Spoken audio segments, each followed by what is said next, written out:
Hello, everyone. Welcome to InterSTEM Talks, episode 11. We're so excited to have another episode today.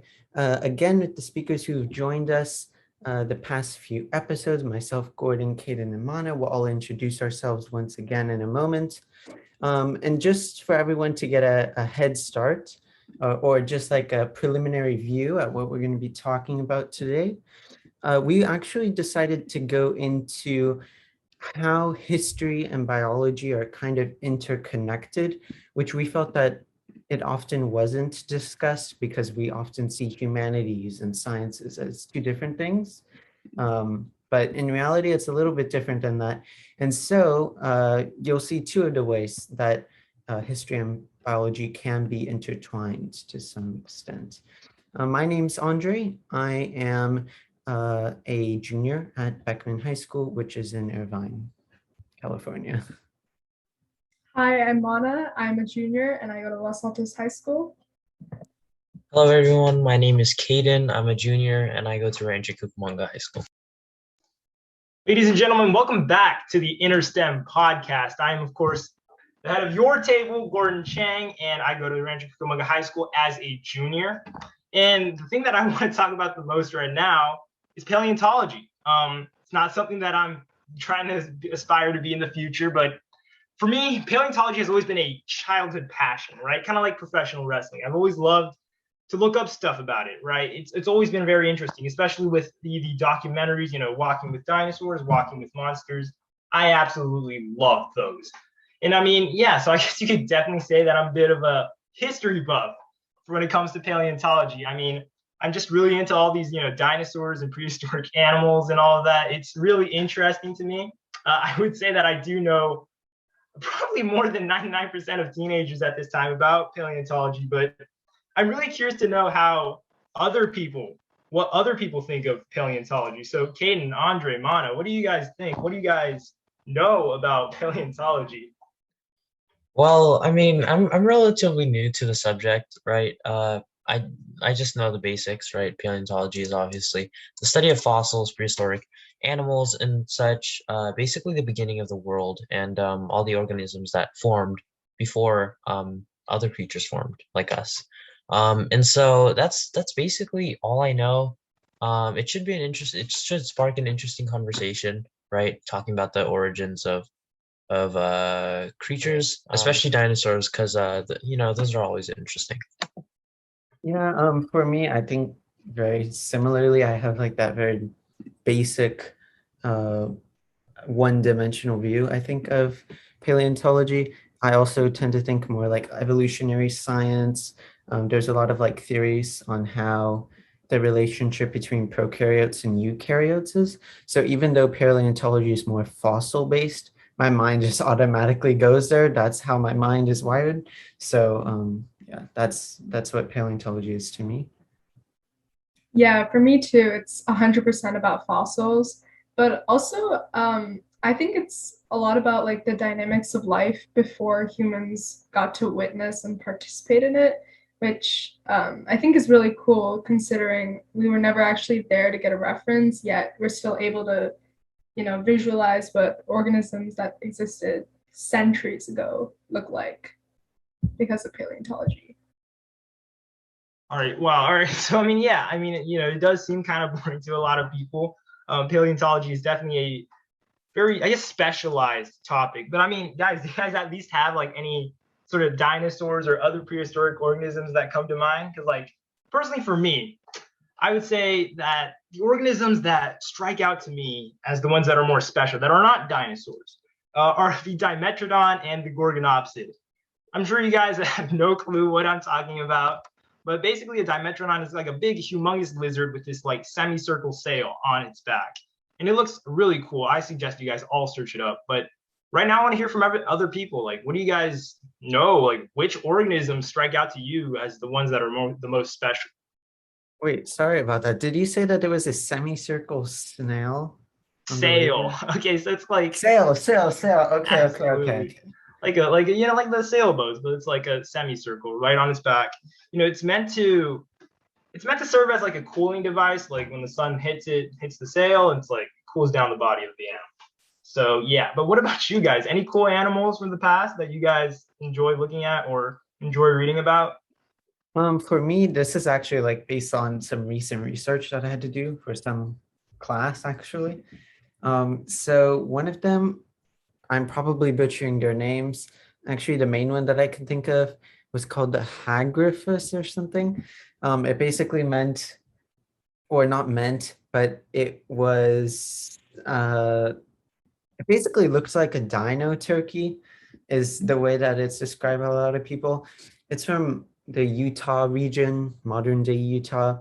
And what I found most interesting about it is that we only know its appearance based off of a very marginal set of bones in like the metacarpal region, or actually, sorry, I think it was metatarsal region phalanges, which is basically like foot ankle region.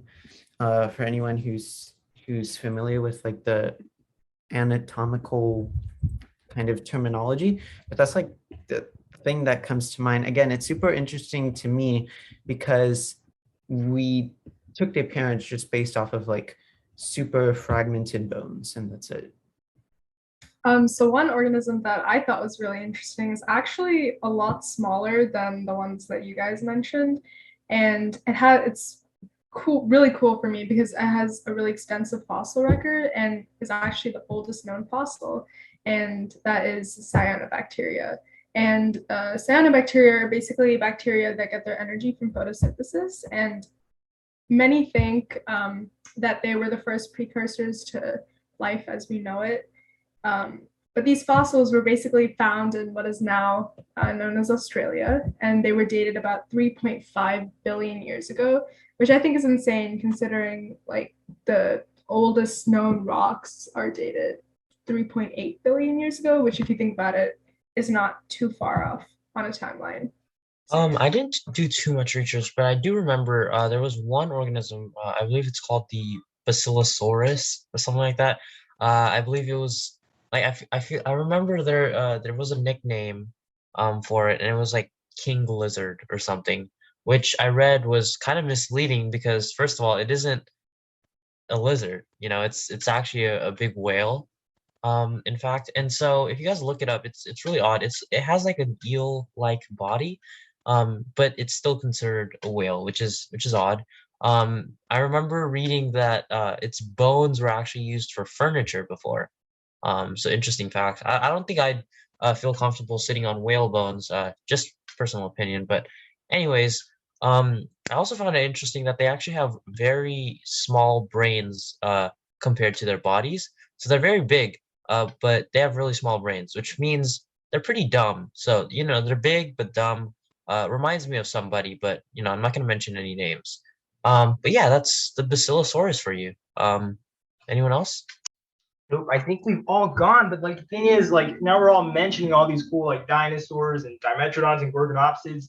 I think we really need to talk about the pioneers of it. So, Cayden, everybody, but before I start on my PhD lecture on paleontology, have you guys ever heard of the Bone Wars, right? Let's see here, Charles Marsh and Edward Drinker Cope. Anyone heard of them? No idea who those people No are, idea. but I'd love Andre, to Mana? enlighten me.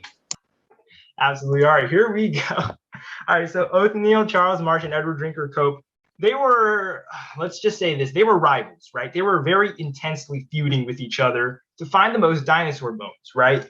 And I'm talking about, this is a very intense rivalry, just like any kind of like, if you really think of any modern day personal rivalries, right? Even sports rivalries, international rivalries, I'm talking about, the Boston Celtics and the Lakers, right? Johnny Gargano and Tommaso Ciampa.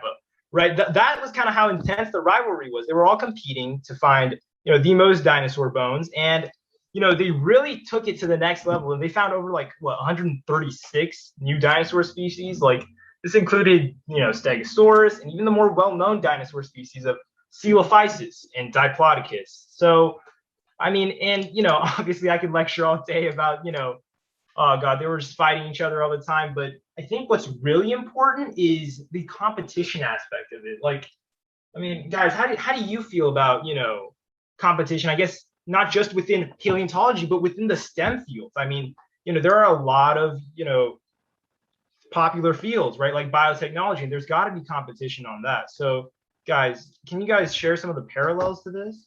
So personally, I think that competition actually drives research, and you can draw parallels to, let's say, like the American economy. I mean, America wouldn't be the world power that it is today without all these businesses competing with each other and putting out products that all of us buy. So yeah, that's a great parallel, I think, to competition and research. In this case, paleontology with those two rivals, where that's actually driving innovation, that's driving discoveries, and it's really crucial to the STEM field.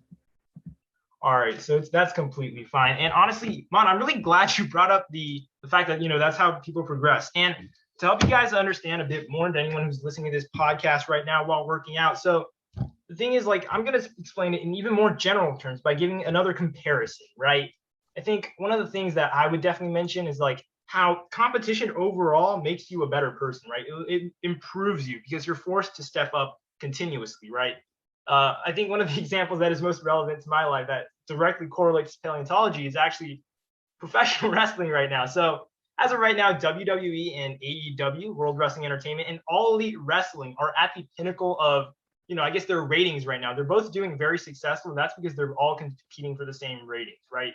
Within the 18 to 49 demographic. So you really see like they're all constantly improving, right? Before the competition, there was a complacency. There was no need to drive hard. There was no need to be motivated. But now it's like, as you can see now, it's like AEW has a lot of stars, right? We're talking about CM Punk, Bryan Danielson, Adam Cole, Maxwell Jacob Friedman, right? And then WWE has its own set of stars, right? Roman Reigns, Johnny Gargano, Bobby Lashley, Big E. And it's like, it does directly draw kind of a comparison to, I guess, what the paleontology was when I was just talking about paleontology, right? I'm talking about like they're competing to find the most fossils, while WWE and AEW are competing to find the most amount of ratings, right? They're trying to be as much appealing to a wide demographic as possible. And, overall, I think what I'm really trying to get, this is kind of like a life lesson here. But competition only makes you better, especially when you are motivated to succeed. That means you step up. And really, that's really the overarching theme, I think, of the Bone Wars, the rivalry between those Marsh and Cope. And yeah, I think that is extremely important and extremely relevant to today's topics. Yeah, okay, well, you say that competition makes you a better person. I mean, I don't really think this is like relevant to the discussion, but I kind of disagree. Personally, I've lost some friends who were, I've had some friends in the past that were overly competitive, not mentioning anybody in particular, of course. They were very competitive, both academically, personally, and everything, right? Their only reason for friendship was to compete. Like they only wanted to be better than everybody else, right? And so, I don't think that's necessarily a good trait. Just my opinion. I don't really know how this is tying into the discussion, honestly, but that's just my opinion on competition and its effect on personal growth. Adding on to that, I know again it's not super like relevant, but it is still a good discussion. And for me, I think that they're both useful, like having competition and not. In certain cases, it depends for me. And when it comes to like academics, I do think that competition is, this might sound very odd, but only okay in like certain subjects. So I feel like for math, I don't think it should be competition based. I think it should be about problem solving. And I think it should be like straying away from just knowing formulas and then comparing who can know better formulas. It also shouldn't be like comparing who's the better problem solver. But in other subjects, this is like my very awkward view, but for other subjects that are less problem solving oriented, somehow I think that competition is okay. That's very odd. That's just like my view. And so ultimately, I just think that they should be like that both like philosophies kind of should be used interchangeably depending on what the competition is for. That's me personally. very, very weird view, I think, but it's my personal opinion. So, Okay, to continue, I guess, the discussion of paleontology. I mean, I think what is, I guess to continue on with, get back on track, get back on the train about, paleontology is the fact that it's special, right? It's not, I know it's not something like biotechnology where we're all, it's going to be the next big thing in the world. But I think what is most important about paleontology is the fact that, what we know about the past can affect our future, right? We learn far more about, extinction level events, right? Biodiversity and global warming and how that might affect us. And so what I really want to, I guess, talk about is how you think this relates to other STEM fields. Anyone have any ideas? So personally, I love the field of bioinformatics, so I'm going to use that as an example of how it relates to paleontology. But paleontology, I think, really gave us a lot of insight into genomes and how life came to be as we know it. And these genomes are now what we can use in the field of bioinformatics and really like learn about humans and learn about other species and really what drives evolution, which is a huge part of paleontology. So yeah, paleontology gave us a lot of great insight into just genotyping and being able to create technologies that help make the field more efficient. speaking of bioinformatics, I actually think that another way that biology is super intertwined with like historical components and academic history stuff. I really think that ancestry is like a really interesting representation of where the two meet, similar to like how bioinformatics was kind of similar in the sense as you were describing. And so what makes me bring up ancestry is because I actually recently just took a 23andMe test.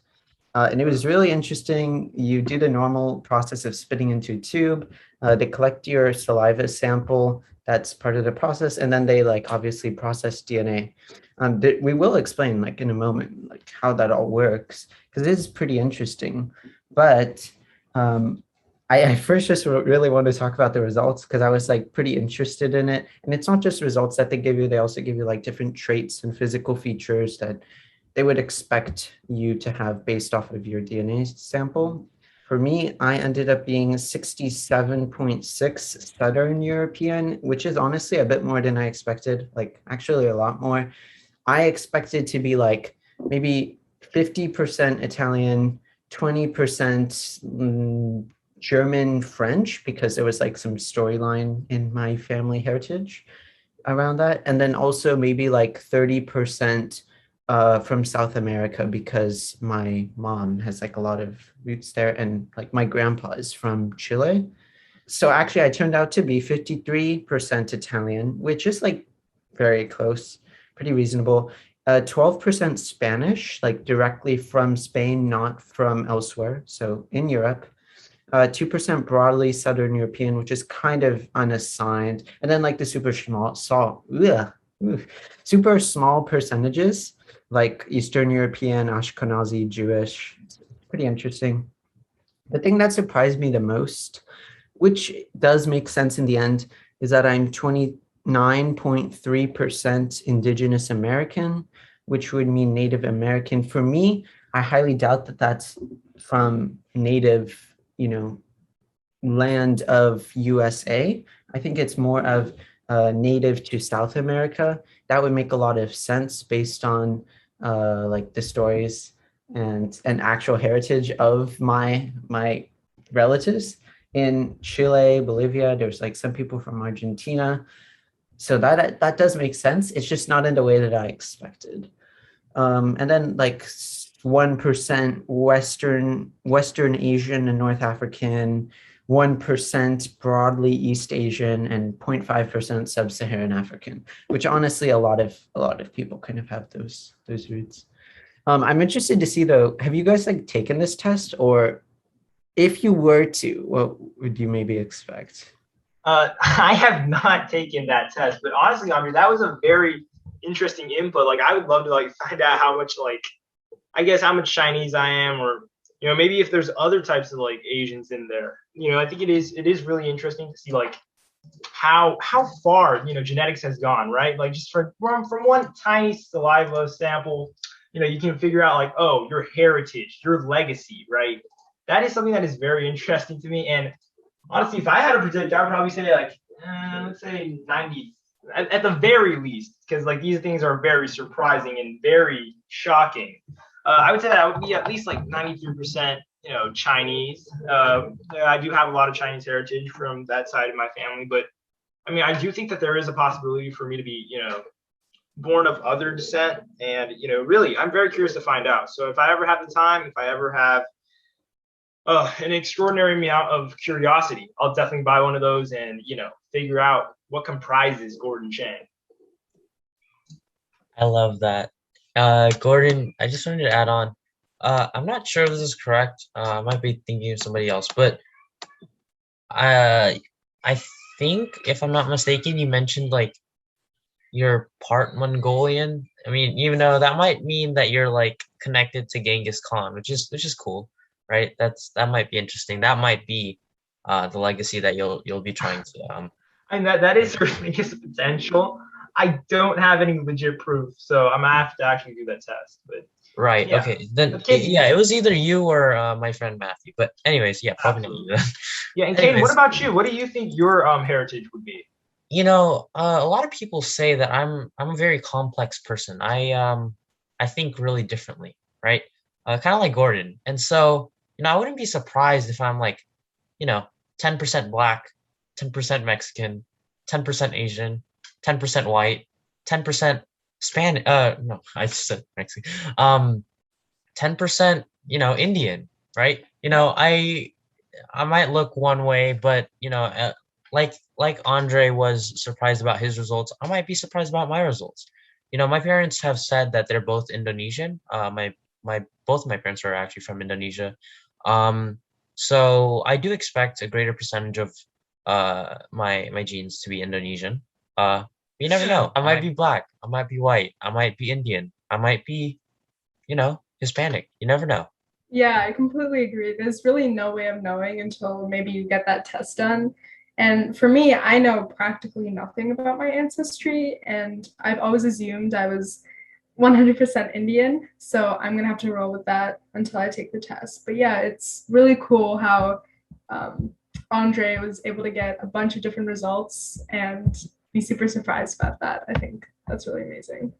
So I was just curious, like, what are the other components of the test, the report that you got back? Yeah. Yeah. In addition to the ancestry, it also goes into, I'm pulling it up right now. It goes into physical features, first of all. I'm not going to go over all of them, but for example, 58% chance you do not have dimples, which is true. Of course, the opposite being 42%. There's things like earlobe type, so 77% chance you have detached earlobes, which is true. A lot of this stuff ended up being true. But one of the things I was like super, almost like taken back by was eye color and the probability that I would have had blue, green, greenish blue, or like very light hazel eyes. I had a 52% chance of blue eyes, 21% chance of greenish blue eyes, 17% chance of green eyes, and 8% chance of light hazel eyes, which is almost about, like beyond 80%, almost 90%. So it's like, I was like, no, why not? I mean, eye color, it's something we can control, obviously. It's totally fine. It's part of identity, and it's cool nonetheless. But that was something interesting because it was obviously a gene that was expressed in a way that was like contrary to probability. It also talks about like hair and stuff, and like widow's peak, unibrow, toe length, stretch marks, skin pigmentation. It talks about a lot of different things. As well as like it goes into traits. So this is probably the most interesting thing, to be honest. I'm a musician. I sing in like a choir. I play piano. I also play the organ. And so I got that I am less likely to be able to match a musical pitch, which is kind of ironic, but it's actually true. I can't really match musical pitch anyways. I can likely smell asparagus odor detection, which, if you guys are curious, you can definitely look it up online. I'm just not going to explain what it is. It's a little bit beyond the reach of the conversation. I also have slightly higher odds of disliking cilantro. That's very true. I strongly dislike cilantro. 50-50 chance of having a fear of public speaking. I think that's generally true, that 50-50, kind of in the middle average. And then, like wake up time, likely to wake up around 8:32 a.m. I don't know about that. I genuinely don't know what time I would like wake up normally. But it just gave a lot of interesting things that you wouldn't think your DNA could tell you, like your wake up time, Yeah, that's really cool. Just a really quick question. You did mention that toe length is involved. How big are your toes, and how big are your toes supposed to be according to, your gene samples? Okay, let me go to toe length ratio. So it's actually like if you have a bigger, longer big toe or longer second toe. So it says 67% chance you have a longer big toe. So 2/3 chance. And I think that's true. So there You you go. think? Do you want to like prove it? I can prove it to myself. Yeah. Oh, okay, okay. Yeah, Yeah. nice. Yeah. Okay, anyways, moving on. Absolutely. That was a very incredible discussion. I mean, I guess that really does put forth the question of like how much of our lives are essentially dictated by genetics, I guess. This may be a bit too broad of a topic to talk about, but like, I mean, it does seem incredible that like Andre gets to like do 23andMe, and then all of a sudden he gets to like talk about his personality traits and I mean, just like his possibility of not liking cilantro. I mean, I have no idea where this goes, honestly. Yeah, I definitely agree how amazing it is that our pretty much our entire lives are dictated about by genetics. And it's really cool that you have like these few chemicals that basically drive all of our behavior, all of our traits, all of our bodily functions. And that's pretty much what 23andMe is measuring. They're measuring your genomes, they're measuring how your genomes, what your genomes are composed of, what alleles they're composed of, for those of you guys who know a little bit about genomics. And they're comparing that to a reference genome, a human reference genome, and a bunch of other genomes that they have in their databases. And that's how they're making those claims that, oh, you're 60% Italian or 20% from North Africa, because they have all those other genomes in those databases that they're comparing your genome to. And yeah, so it's really cool that your entire life is dictated, as Gordon said, by your genetics. Yeah, and one other thing that just reminded me, like almost going back to paleontology, like when you think of prehistoric things, actually a very interesting thing that was mentioned in here was my Neanderthal ancestry, and like where my mother's side came from Africa, which is like human descendants, and then maternally and paternally, where did my family lines go from Africa? How did they travel? So for like Neanderthal ancestry, it was like I have 80% more Neanderthal DNA than other customers, something like that. It's just interesting, I guess. And paternally, it kind of like shows how there was a lot of different options. My family line could have gone from West Africa to like Middle East area towards Asia, or it could have gone to European area. And then maternally, it goes directly from Africa to Asia to like kind of where Russia is, Siberia area, and then into Americas. So like that would obviously be from my mom. That's something that I thought was like pretty relevant to what we were talking about prehistorically, although it's nothing to do with other organisms that like no longer exist and their fossils can be studied. It's something that's relevant to like living humans, right? Humans are still living, I hope.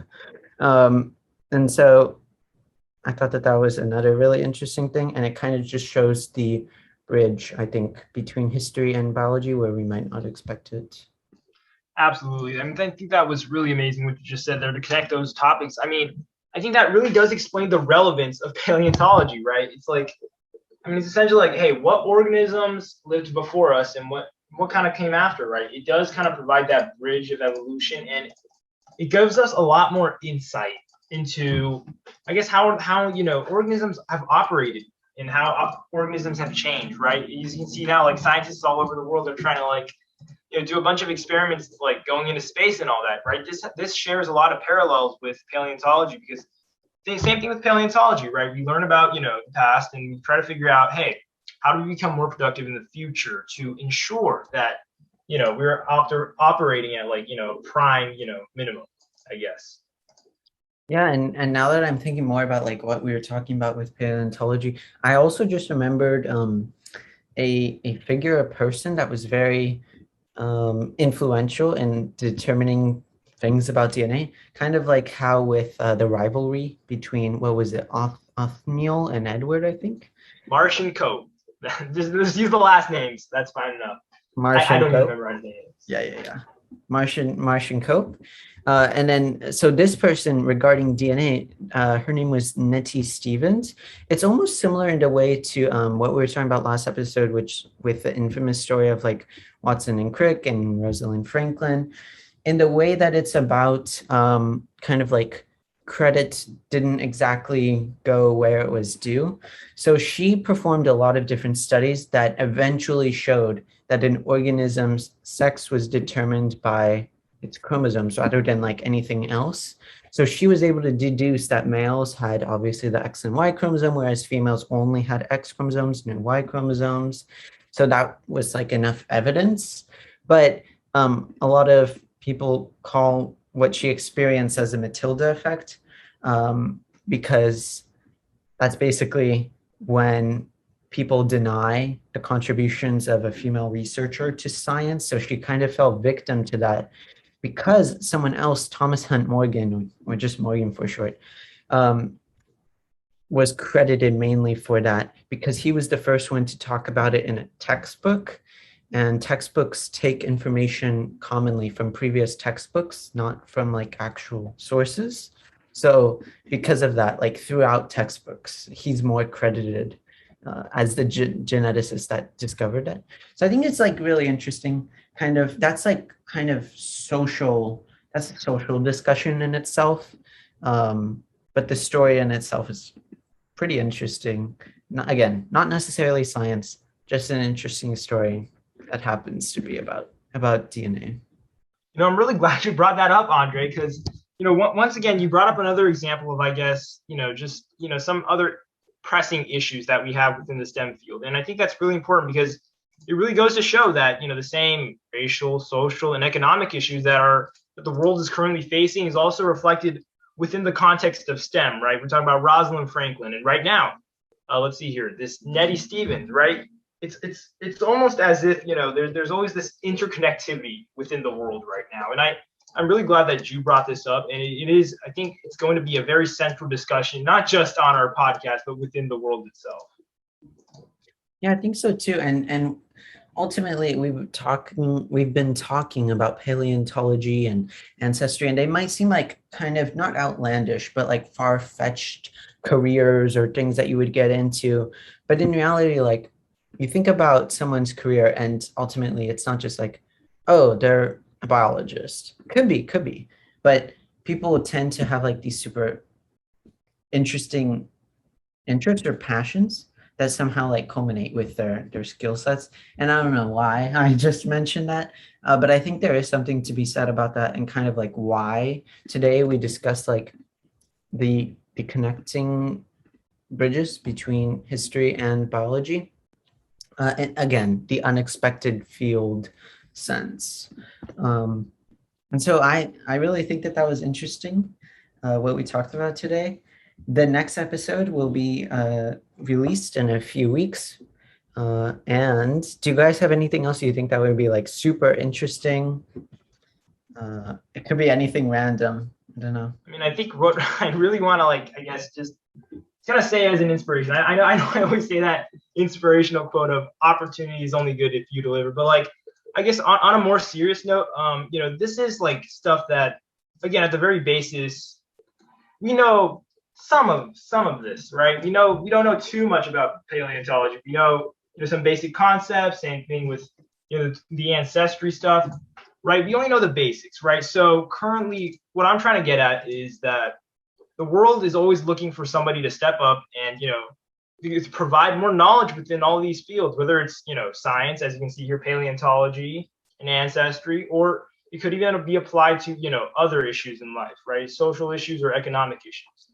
So I think the purpose of this podcast is really inform people about the opportunities that are out there, and I think it is really important that people continue to stick to what they love. Yeah. I don't think anyone could really disagree with that.